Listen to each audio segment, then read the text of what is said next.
In this tutorial, we're going to be taking a look at the mixer, which you can open up by going to the View menu and clicking Mixer, or by pressing F9.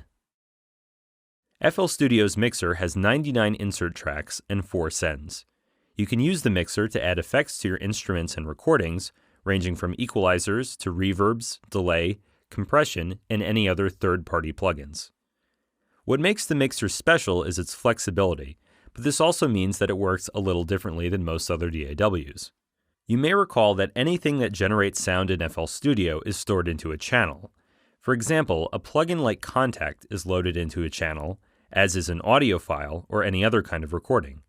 Channels are not linked by default to a mixer track. This is very, very important. Phrased another way, each channel can only be linked to one mixer track. However, a mixer track can receive audio from any number of channels. To select a mixer track for a channel, look in the Channel Settings box. If you don't see this, just click on the channel you'd like to edit. The FX box shows what mixer track this channel is currently linked to. Now, the basic features of the mixer are pretty standard. You can mute or solo, just like in the step sequencer.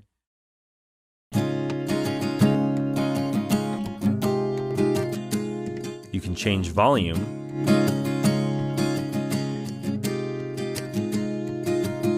or change panning. One very logical way to use the mixer is to assign each channel to its own mixer track, unless the sounds are very, very similar. For example, here I have 3 audio clips. Each of these are guitar recordings, and I'd like to process them all the same way.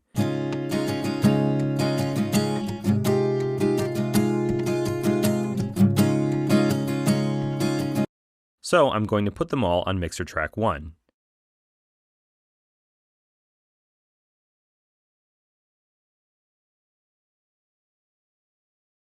Of course, as with most other things in FL, mixer tracks can be renamed or colored for organization.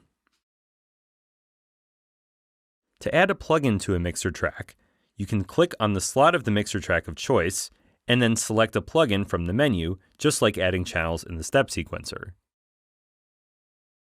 Again, as with the step sequencer, this is just a list of my favorite plugins. By clicking on More, I can view all of my installed plugins. Alternatively, you can use the plugin picker and then drag and drop the plugin you'd like to add.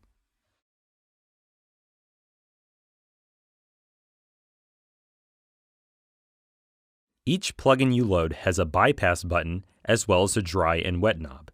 This knob lets you blend the dry and unprocessed signal with the processed signal, also known as the wet amount.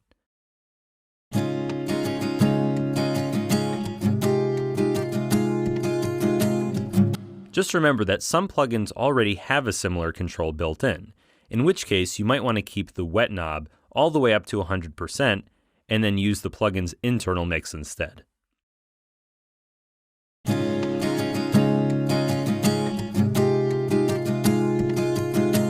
The Effects button at the bottom of each mixer track will simply bypass all effects at once.